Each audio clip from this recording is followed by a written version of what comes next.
Hello everyone, welcome to my channel 5MG।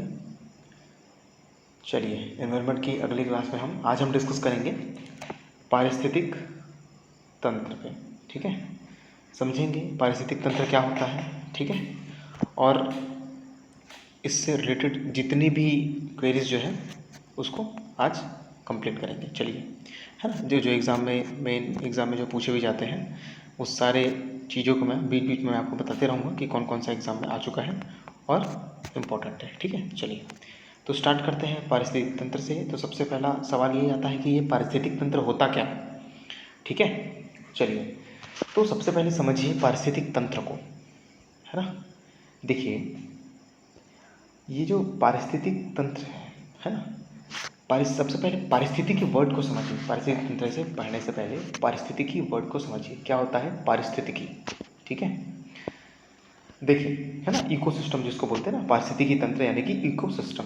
देखिए, पारिस्थितिकी मतलब ये पारिस्थितिकी में जीव समुदाय और उनके वातावरण के मध्य में जो पारस्परिक संबंध होता है उसका क्या करते हैं, अध्ययन करते हैं। इसको बोलते हैं पारिस्थितिकी।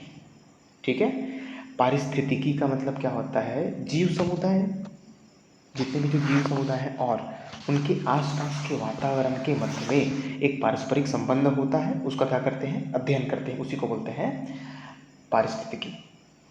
ठीक है, समझ आ गया आपको। चलिए, और ये जो पारिस्थितिकी के अंतर्गत क्या क्या अध्ययन किया जाता है, तो पारिस्थितिकी के अंतर्गत जंतु, वनस्पति, जलवायु और इसके साथ ही साथ में मानव समाज एवं उसके भौतिक पर्यावरण का भी अध्ययन किया जाता है।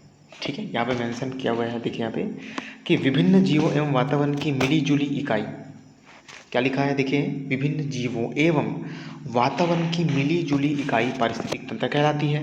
यह एक प्राकृतिक इकाई है जिसमें एक क्षेत्र के सभी जैविक कारक तथा, है ना, मतलब जैविक कारक, कौन कौन से जैविक कारक भाई, जैसे कि पौधे हो गए, जानवर हो गए, अणुजीव हो गए सभी, है ना, तथा सभी अजैव। ठीक है, जैविक कारक समझ आ गया, जितने भी जो जीवित चीज़ है ना, पौधे, जानवर, अणुजीव, और सभी अजैविक चीज़, है ना, अजैविक चीज़ आगे हम लोग डिस्कस करेंगे, और सभी अजैव या भौतिक कारकों को सम्मिलित किया जाता है। तो ये सारी चीज़ें मिलकर क्या कहलाती है, पारिस्थितिकी तंत्र कहलाती है। ठीक है, समझ आ गया आपको। पारिस्थितिक तंत्र अगर सिंपल वर्ड में आप समझे तो विभिन्न जीव एवं आसपास के वातावरण, है ना, जो दोनों के मध्य जो संबंध स्थापित होता है उसका जो अध्ययन करते हैं वो कहलाता है पारिस्थितिकी, है ना।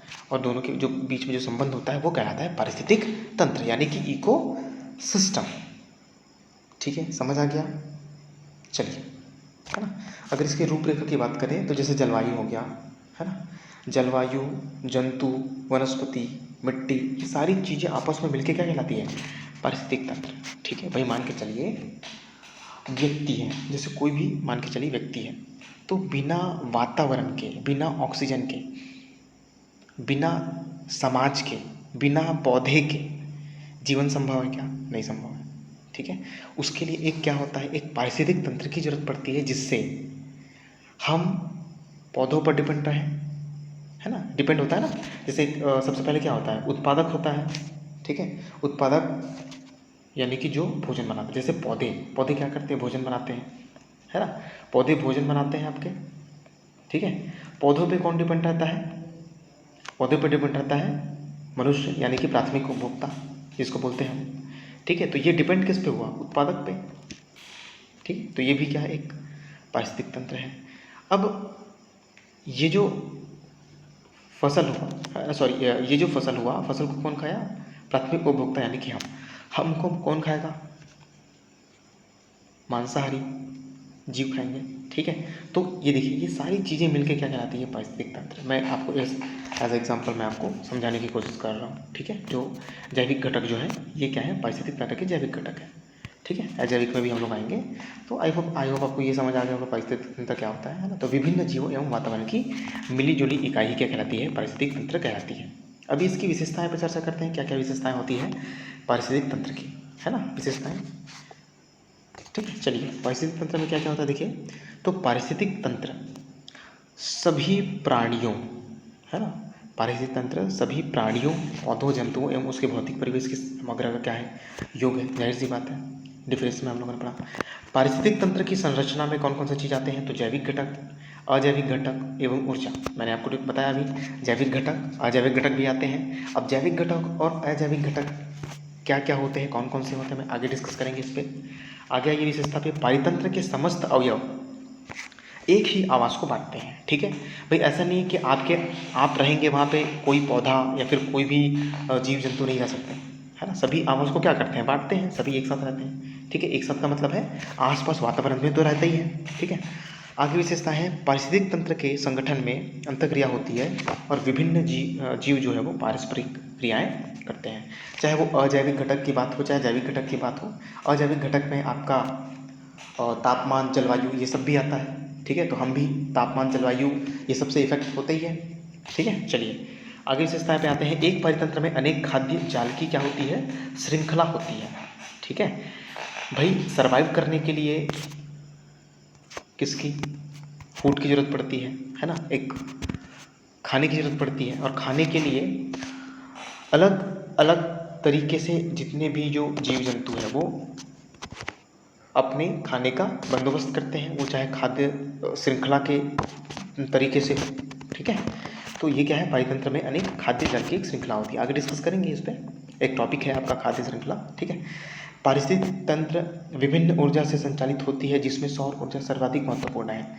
जाहिर सी बात है, मैंने अभी आपको बताया है कि सबसे पहले उत्पादक जो होता है ना, वो क्या करता है, सूर्य प्रकाश की उपस्थिति में जितने भी हरे पौधे हैं वो क्या होते हैं, है ना, सूर्य प्रकाश की उपस्थिति में अपने भोजन बनाते हैं अपना। तो उनका अल्टीमेटम जो सोर्स होता है वो कौन सा होता है, सौर ऊर्जा होता है। ठीक है, अब उससे हरे पौधे क्या बनाए, अपना भोजन बनाए। हरे पौधे को आप लेंगे, यानी कि आप शाकाहारी, उसके बाद में फिर मांसाहारी जानवर आपको लेंगे। तो इस तरीके से ये क्या है, एक क्रम चलता रहता है। ठीक है, पारिस्थितिक तंत्र में। चलिए, तो ये विशेषताएं आपको समझ आ गया होगा, जितनी भी विशेषताएं हैं पारिस्थितिक तंत्र की। ठीक है, चलिए आगे आते हैं पारिस्थितिक तंत्र या फिर पारितंत्र के जैविक घटक। ठीक है, अभी हमने डिस्कस किया कि पारिस्थितिक तंत्र किन किन से मिलकर बना होता है, तो जैविक घटक, अजैविक घटक और ऊर्जा से मिलकर बना होता है। तो जैविक घटक कौन कौन से होते हैं, पारितंत्र के या फिर पारिस्थितिक तंत्र के। ठीक है, आइए डिस्कस करते हैं। देखिए, पारितंत्र के जैविक घटक में क्या चीज आता है, सबसे पहला चीज आता है उत्पादक, दूसरा आता है उपभोक्ता और तीसरा आता है अपघटक। ध्यान दीजिएगा आप, पारितंत्र के जैविक घटक में तीन चीजें आती है। सबसे पहले उत्पादक, ठीक है, यानी कि प्रोड्यूसर, दूसरा है उपभोक्ता यानी कि कंज्यूमर, और तीसरा है आपका अपघटक यानी कि डिकम्पोजर। ठीक है, चलिए तो सबसे पहले देखते हैं भाई उत्पादक क्या होता है। ये तीनों चीजें किस में आती है, जैविक घटक में। ठीक है, तो सबसे पहले समझिए कि उत्पादक क्या होता है। ठीक है, देखिए यहाँ पे लिखा हुआ है, मेंशन है कि ऐसे घटक जो अपना भोजन स्वयं बनाते हैं, जैसे कि हरे पौधे, ये मूल उत्पादक भी कहलाते हैं, क्योंकि पारितंत्र के सभी जीव इन्हीं से अपना भोजन प्राप्त करते हैं। ठीक है, पारितंत्र के सभी जीव अपना भोजन इन्हीं से ही प्राप्त करते हैं। ठीक है, टिड्डा घास को खाएगा, मेढक टिड्डा को खाएगा, सांप मेढक को खाएगा और मोर सांप को खाएगा। इस तरीके से क्या खाद्य श्रृंखला का क्या होता है, निर्माण होता है। एक तरीके से आप अगर देखें तो अल्टीमेटम जो मुख्य स्रोत है ऊर्जा का, वो सौर ऊर्जा है। और उसके बाद में अगर सभी किस पे डिपेंड है, तो उत्पादक पे डिपेंड है। ठीक है, समझ आ गया आपको, चाहे वो किसी भी फॉर्म में हो। ठीक है, चलिए उत्पादक आपको समझ आ गया। एक लाइन में अगर आप याद रखना चाहें तो उत्पादक यानी कि जो अपना भोजन स्वयं बनाते हैं, जिसमें से मुख्यतः इसमें क्या आएंगे, हरे पौधे। जितने भी हरे पौधे हैं वो सभी क्या है, आपके उत्पादक हैं। ठीक है, समझ आ गया आपको। सेकंड आते हैं उपभोक्ता यानी कि कंज्यूमर। देखिए, उपभोक्ता का मतलब क्या है, कंज्यूमर, जो इसको कंज्यूम करता है। किसको कंज्यूम करता है, ये जो उत्पाद है उसको क्या करता है, कंज्यूम करता है, यानी कि लेता है। ठीक है, देखिए ऐसे घटक जो उत्पादक द्वारा बनाए गए भोज्य पदार्थों का उपभोग करते हैं, उसे क्या बोलते हैं, उपभोक्ता। यानी कि ये जो उत्पादक द्वारा जो भोजन बनाया गया उसको लेगा कौन, कंज्यूमर लेगा उसको, उपभोक्ता लेगा। ठीक है, अब कैसे लेगा उसको देखिए। तो उपभोक्ता के प्रकार होते हैं।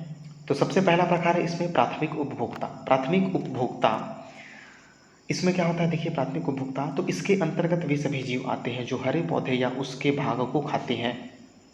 ठीक है, हरे पौधे को खाते हैं या उसके भाग को खाते हैं। जैसे एग्जाम्पल में देखिए, गाय हो गया, भैंस हो गया, हिरन हो गया, टिड्डा हो गया, ये सब क्या है, प्राथमिक उपभोक्ता के अंतर्गत आता है। यानी कि ये क्या खाते हैं भाई, जैसे गाय हो गया, भैंस हो गया, हिरन हो गया, टिड्डा, ये सब क्या खाते हैं, घास खाते हैं, या फिर पौधे का जो हरा भाग है ना, वो खाते हैं। ठीक है, घास आप मान के चलिए। तो ये क्या है, प्राथमिक उपभोक्ता। किस पर डिपेंड हुआ ये, उत्पादक पर डिपेंड हुआ ये।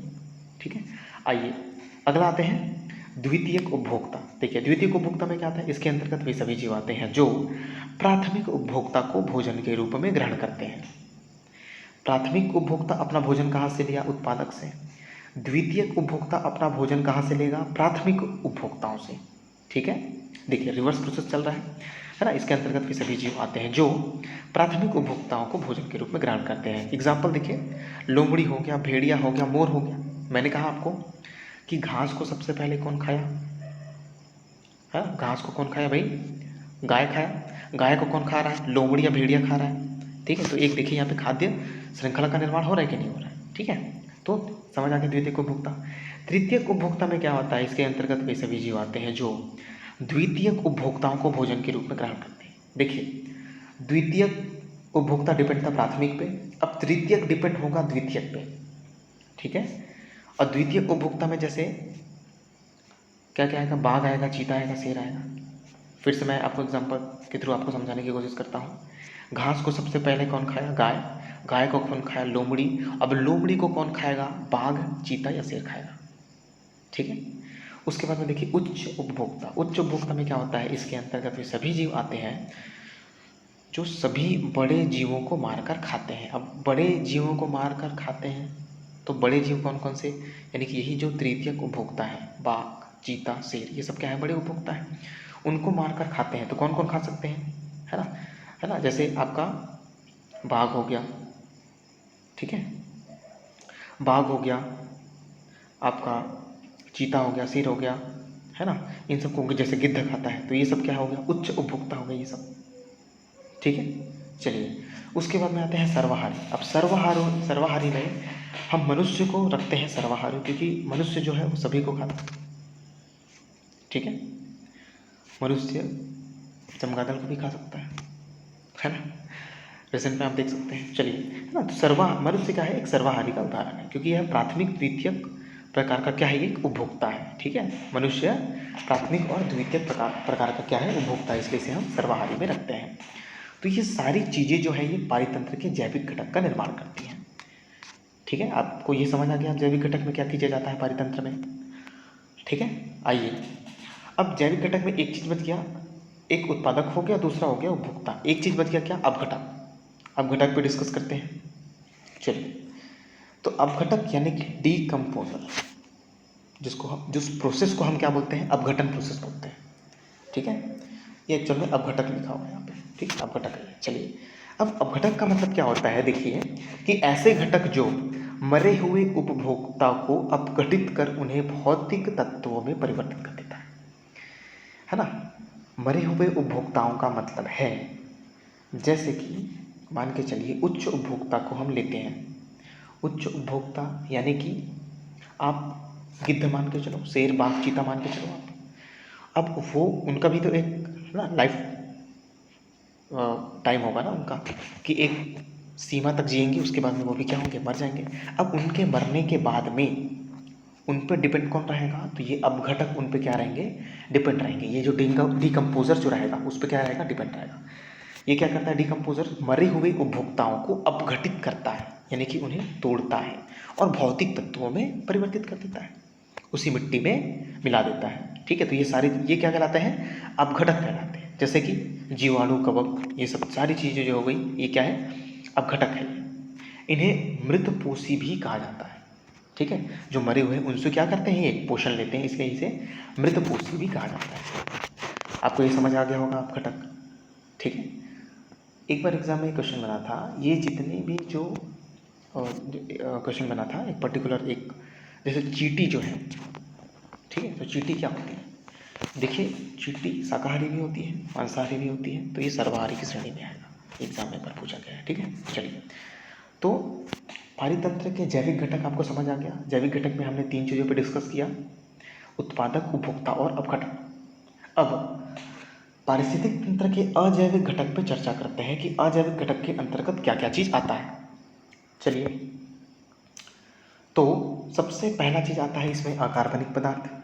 अकार्बनिक पदार्थ में क्या क्या आएगा भाई? कार्बन, हाइड्रोजन, ऑक्सीजन, नाइट्रोजन जैसे तत्व, ये सारी चीज़ें क्या आती है? अकार्बनिक पदार्थ में आते हैं। और ये सारी चीज़ें आपको पृथ्वी में मिलती हैं, है ना? पृथ्वी के वायुमंडल में कुछ गैसेस हों, चाहे पृथ्वी के भूपर्वती में हो, अकार्बनिक पदार्थ के रूप में आपको मिलता है ये सब चीज़, ठीक है। फिर दूसरा है कार्बनिक पदार्थ। कार्बनिक पदार्थ यानी कि प्रोटीन, कार्बोहाइड्रेट, लिपिड, ये सारी चीज़ें क्या है? कार्बनिक पदार्थ है, ठीक है। उसके बाद में ये सारी चीज़ें क्या है? अजैविक घटक का रूप है, ठीक है। पहला अकार्बनिक पदार्थ, फिर कार्बनिक पदार्थ, फिर जलवायुवी कारक। जितना भी जलवायु से संबंधित जो भी कारक है, जो भी फैक्टर है, वो सब भी अजैविक घटक में आएगा। जैसे कि ताप, आर्द्रता, प्रकाश, ऊर्जा, वर्षा, ये सारी चीज़ें क्या आएगी? अजैविक घटक में आएगी, क्योंकि ये भी तो एक वातावरण का निर्माण करेगी ना भाई। पारिस्थितिक तंत्र मतलब क्या होता है? जीव समुदाय और उसके आसपास का वातावरण का जो संबंध होता है, जो बीच का, है ना, ये क्या कहलाता है? पारिस्थितिक तंत्र कहलाता है। तो वातावरण का मतलब, वातावरण में अजैविक घटक में तो आपके ताप, आर्द्रता, प्रकाश, ऊर्जा, वर्षा, ये सारी चीज़ें आएंगी। समझ आ गया आपको? चलिए, तो पारिस्थितिक, सबसे पहले पारिस्थितिक तंत्र आपको क्लियर हो गया। अब पारिस्थितिक तंत्र में हमने एक चीज़ डिस्कस किया कि इसमें खाद्य श्रृंखला होती है। खाद्य श्रृंखला का इसमें निर्माण होता है, खाद्य जाल का निर्माण। तो सबसे पहले एक टॉपिक हमारा बनता है खाद्य श्रृंखला पे, जो कि 2016 CGPSC प्रीलिम्स में एक क्वेश्चन बन चुका है इस खाद्य श्रृंखला को लेके। अभी मैं आपको डिस्कस करूँगी, है ना, उस क्वेश्चन को डिस्कस करेंगे। चलिए समझते हैं कि खाद्य श्रृंखला क्या होता है। देखिए, खाद्य श्रृंखला किसी पारितंत्र के जीव जंतुओं से पेड़ पौधों के बीच भोजन एवं ऊर्जा आवश्यकताओं की पूर्ति करने की एक क्रिया है, ठीक है। अभी मैं आपको जो समझा रहा था एग्जाम्पल के तौर पे, वही खाद्य श्रृंखला है। ये डिफिनेशन के फॉर्म में यहाँ पे लिखा हुआ है कि किसी भी पारितंत्र में या फिर पारिस्थितिक तंत्र में जीव जंतुओं से पेड़ पौधों के बीच भोजन एवं ऊर्जा की आवश्यकताओं का जो पूर्ति होने का जो क्रिया है, उसको बोलते हैं खाद्य श्रृंखला। जैसे एग्जाम्पल मैं आपको फिर से एग्जाम्पल देता हूँ कि जो घास था वो क्या था? उत्पादक। उत्पादक को कौन खाया? उत्पादक को कौन खाया? गाय खाया, ठीक है।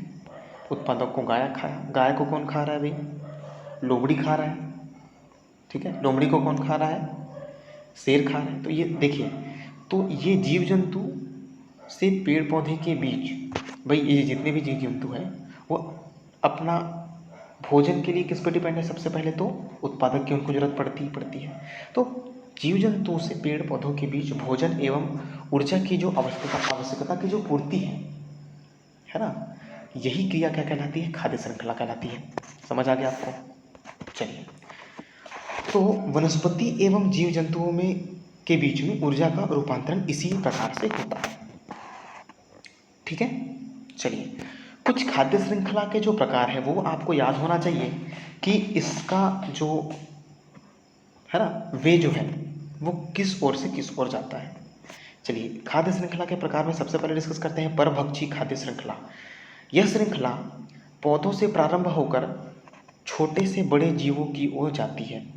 जैसे अभी हम लोग जो डिस्कस कर रहे थे ना, घास को टिड्डा खाता है, टिड्डा को मेढक खाता है, मेढक को सर्प खाता है, सांप खाता है और सांप को मोर खाता है। तो ये छोटे से बड़े की ओर था, ठीक है। इसको बोलते हैं परभक्षी खाद्य श्रृंखला। यह श्रृंखला पौधे से प्रारंभ होकर छोटे से बड़े जीवों की ओर जाती है। आपको याद रखना है, पूछता है कभी कभी एग्जाम में कि परभक्षी खाद्य श्रृंखला का जो फ्लो चार्ट होता है वो किस से किस ओर होता है? छोटे से बड़े की ओर या बड़े से छोटे की ओर। चलिए, दूसरा है ग्रेजिंग खाद्य श्रृंखला, ठीक है।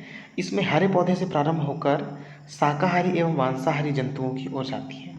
ये भी सेम है, ग्रेजिंग खाद्य श्रृंखला, ठीक है। हरे पौधे से प्रारंभ होकर किस ओर? शाकाहारी एवं मांसाहारी जंतुओं की ओर जाती है। अगला है परजीवी खाद्य श्रृंखला। यह श्रृंखला बड़े से छोटे जीवों की ओर जाती है। देखिए, ये उल्टा हो गया। परजीवी खाद्य श्रृंखला बड़े से छोटे जीवों की ओर जाती है, ठीक है। उसके बाद में चौथा है मृतजीवी खाद्य श्रृंखला। यह श्रृंखला पेड़ पौधों एवं जंतुओं के मृत शरीर से प्रारंभ होकर जीवाणु, कवक आदि सूक्ष्म जीवों की ओर जाती है। जो हम डिस्कस किए ना, अपघटक, डिकम्पोजर, ये चीज़ वही है, ठीक है। चलिए, अब इसके साथ ही साथ मैं आपको ये बताता हूँ, खाद्य श्रृंखला के साथ साथ आपको एक चीज़ और याद रखना चाहिए, 10%, है ना, ऊर्जा में 10% का नियम क्या है, ठीक है, ऊर्जा में 10% का नियम क्या है, ये 2016 CGPSC प्री का क्वेश्चन है। तो देखिए 10% का नियम क्या होता है, या ऊर्जा के 10% का नियम क्या होता है, आइए समझते हैं, जो कि खाद्य श्रृंखला का एक पार्ट है। देखिए सबसे पहले 10% के नियम को समझने से पहले मैं आपको बता दूं, एक छोटे से एग्जाम्पल के तौर पे समझते हैं। मान के चलिए ये है उत्पादक, ठीक है, उत्पादक के बाद में मान के चलिए इसको खाया टिड्डा, ठीक, ये टिड्डा बना दिए, मान के चलिए टिड्डा हो गया। अब टिड्डा को खाया मान के चलिए मेढक, ये क्या हो गया, मेढक हो गया मान के चलिए। मेढक को खाया कौन, सांप, ठीक है, ये सांप खाया। और चलिए अभी सांप तक रखिए, है ना, सांप को कौन खाता है, मोर खाता है। तो मैं आपको एग्जाम्पल के तौर पे ये समझाने की कोशिश करता हूँ कि 10% का नियम क्या है। अब देखिए ध्यान दीजिए, यहाँ पे 10% का नियम क्या है। सबसे पहले आप याद रखेंगे कि 10% का नियम किसने दिया, तो एक साइंटिस्ट हुए, है ना, लिंडमैन, एक साइंटिस्ट हुए लिंडमैन का नाम आप याद रखेंगे। ये एक साइंटिस्ट हुए, 10% का नियम उन्होंने दिया, ठीक है। चलिए तो इसमें क्या होता है, देखिए मान के चलिए ये जो उत्पादक है, ये जो प्रोड्यूसर है, ये 100% एनर्जी, ठीक है, ये पौधे क्या करता है, सूर्य प्रकाश की उपस्थिति में अपना भोजन बनाता है, और भोजन के बाद में इसके पास में कितनी % एनर्जी है भाई, 100%। किसके पास में, इस उत्पादक के पास में, प्रोड्यूसर के पास में, है ना, इस घास के पास में 100% एनर्जी है। अब देखिए, अब इस घास को कौन खाया, टिड्डा खाया, है ना, इस घास को कौन खाया, ये सेकंड नंबर वाला खाया, टिड्डा, ठीक है। अब देखिए ये जो टिड्डा खाया इसको, तो यहाँ से जो 100% एनर्जी है, ये 100% एनर्जी का सिर्फ और सिर्फ 10% ही क्या होगा, टिड्डा में सेव होगा, ठीक है। 100% में से 10% ही टिड्डा के पास में क्या होगा, 10% ही एनर्जी सेव होगा। बाकी का जो 90% जो एनर्जी है वो क्या हो जाएगा, वेस्ट हो जाएगा, जितने भी जो भौतिक शारीरिक जितनी भी क्रियाएं हैं और मलमूत्र के द्वारा, है ना, वेस्ट मटेरियल के द्वारा क्या हो जाएगा, 90% वेस्ट हो जाएगा। अब ये जो 10% जो बचा है एनर्जी किसके पास में, टिड्डा के पास में। अब टिड्डा को कौन खाया, टिड्डा को खाया मेढक, मान के चलिए थर्ड नंबर वाला मेढक खाया किसको, टिड्डा को। अब ये जो 10% जो एनर्जी था टिड्डा के पास में, इस 10% का भी कितना %, 10%, सोचो आप, 10% का भी 10% निकाल लो, इस 10% का ही 10% एनर्जी किसके पास में गया, मेढक के पास में। अब इस 10% का 10% गया तो 90% इस ये भी क्या कर देगा, वेस्ट कर देगा शारीरिक के और अपना वेस्ट मटेरियल के द्वारा। अब यही क्रिया आगे लगातार चलेगी, जो चौथे नंबर पर जो सांप है उसको भी इस मेढक के 10% एनर्जी का 10% ही मिलेगा और बाकी 90% वेस्ट हो जाएगा।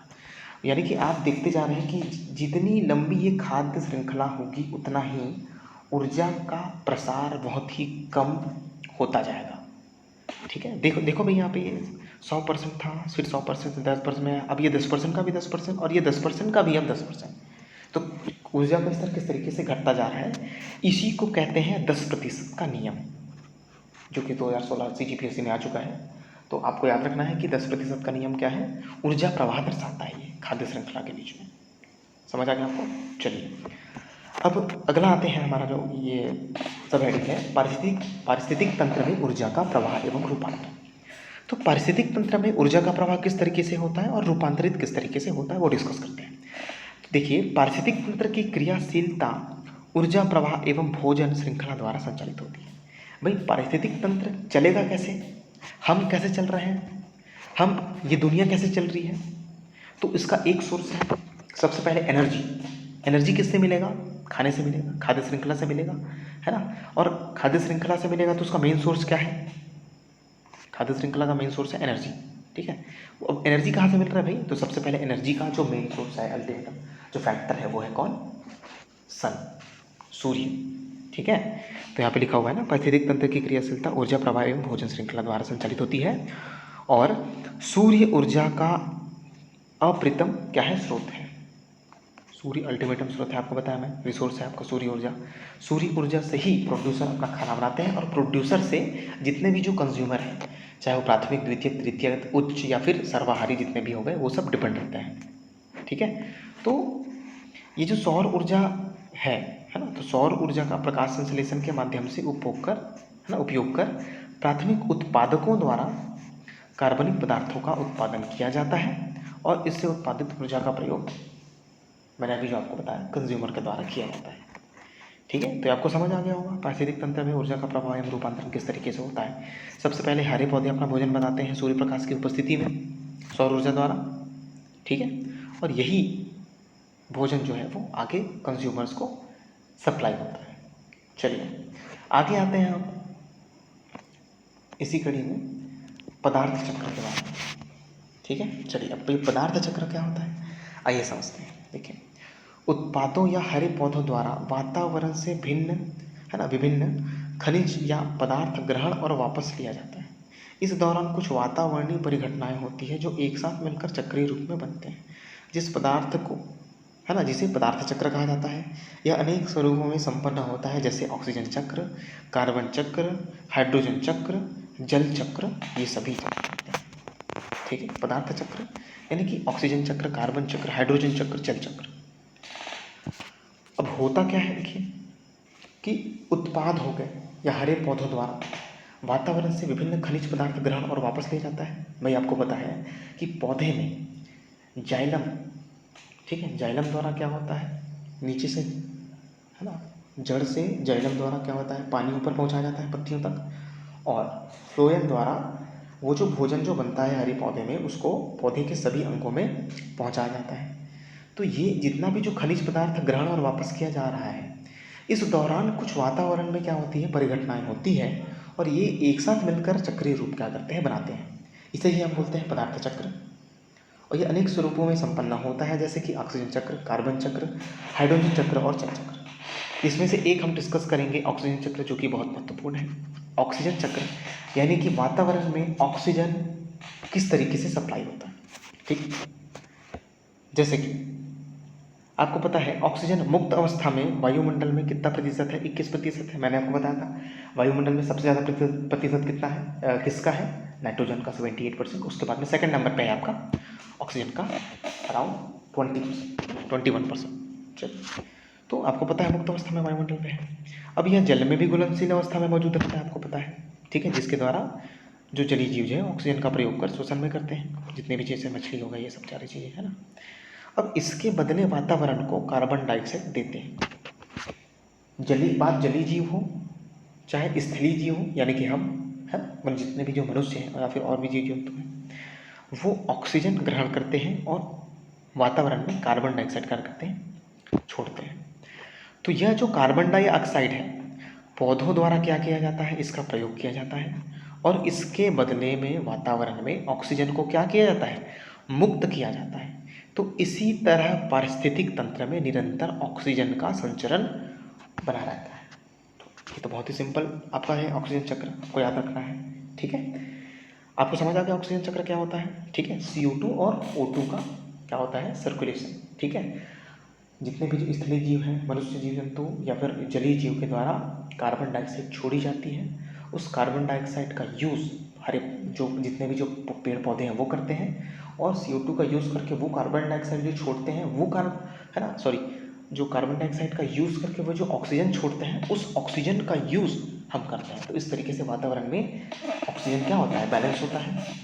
इसीलिए, है ना, एक फैक्ट आपका काम ये भी है कि पेड़ पौधे ज़्यादा लगाना चाहिए, और ख़ासकर अपने आसपास में और ज़्यादा लगाना चाहिए, ताकि हमें शुद्ध या स्वच्छ हवा मिल सके, ठीक। कि वातावरण प्रदूषण का दौर है, ठीक है, इसलिए जरूरी है। चलिए, तो ऑक्सीजन चक्र के बाद में ये जल चक्र है। तो जल चक्र भी आप आराम से बता देंगे भाई, कि जितने भी जो नदी नाले या फिर जितना भी जो पानी होता है, ठीक है, वो वाष्पीकरण के द्वारा कहा जाता है, सूर्य प्रकाश द्वारा वाष्पीकरण के द्वारा ऊपर जाता है, उसके बाद में ये बादलों के द्वारा वापस क्या हो जाता है, भूमि पर आ जाता है। तो इस तरीके से ये चक्र क्या होता है, चलता रहता है जल चक्र के रूप में। ठीक है, इसी तरीके कार्बन का है, इसी तरीके से हाइड्रोजन का है। ठीक है, आई होप आपको ये आज का क्लास समझ आया होगा। अच्छा, एक चीज़ और मैं आपको बताना भूल गया था, एग्ज़ाम में अभी एसएससी सीजीएल का जो एग्ज़ाम हुआ था 2019 में, उसमें एक क्वेश्चन आया हुआ था पारिस्थितिक तंत्र से, यानी कि इकोसिस्टम से। पारिस्थितिक तंत्र की संकल्पना किसके द्वारा की गई थी? ठीक है, तो आपको नाम याद रखना है। पारिस्थितिक तंत्र यानी कि इकोसिस्टम की संकल्पना एजी टॉन्सले के द्वारा की गई थी। ये एग्ज़ाम में आ चुका है, तो आपको ये याद रखना है। ठीक है, चलिए, इससे संबंधित मैं आपको और भी कुछ एमसीक्यू प्रोवाइड करूँगा। ठीक है, तो आपको ये याद रखना है। और एक चीज़, कुछ चीज़ पर डिस्कस करते हैं अभी। तो देखिए, सुनिए यहाँ पे कि पृथ्वी का सर्वाधिक जो वृहद पारिस्थितिक तंत्र है वो है जैवमंडल, यानी कि बायोस्फीयर। आपको याद रखना है। ठीक है, सर्वाधिक वृहद पारिस्थितिक तंत्र पृथ्वी का कौन सा बोले तो जैवमंडल, आपको ये याद रखना है। ठीक है, चलिए, और कौन सा कृत्रिम पारितंत्र अगर पूछे तो कृत्रिम पारितंत्र में वन, तालाब, झील, ये सभी प्राकृतिक आएंगे। ठीक है, वन, तालाब, झील ये प्राकृतिक पारितंत्र है, लेकिन बगीचा और खेत जो है ये मानव निर्मित है। मानव निर्मित क्या है, पारितंत्र, या फिर इसी को बोलते हैं कृत्रिम पारितंत्र है। ये भी क्वेश्चन आ चुका है एक बार झारखंड पीएससी में। ठीक है, तो कृत्रिम पारितंत्र का मतलब है जो मानव द्वारा बनाया गया है ना। अब भाई खेत तो मानव द्वारा ही बनाया गया है। ठीक है, इस तरीके से आपको याद रखना है। एक चीज़ और एग्जाम में आ चुका है पहले, ये यूपीएससी में आया हुआ था क्वेश्चन है एक, कि निम्न में से कौन सा एक विश्व का विशालतम पारिस्थितिक तंत्र है? तो विश्व का विशालतम पारिस्थितिक तंत्र अगर बोले तो कौन सा? समुद्र, आपको याद रखना है। ठीक है, जितना भी जो समुद्र है वो क्या है, विशालतम पारिस्थितिक तंत्र है। अगर आपका पृथ्वी का सर्वाधिक वृहद पारिस्थितिक तंत्र बोले तो आप क्या लगाएंगे, बायोस्फीयर, यानी कि जैवमंडल लगाएंगे। और विशालतम पारिस्थितिक तंत्र का मतलब है सबसे बड़ा पारिस्थितिक तंत्र। ठीक है, अगर ये क्वेश्चन अगर आता है तो आपका क्या होगा, समुद्र होगा। ठीक है, चलिए, आई होप आपको ये आज का क्लास समझ आया होगा। Thanks for listening, have a great day.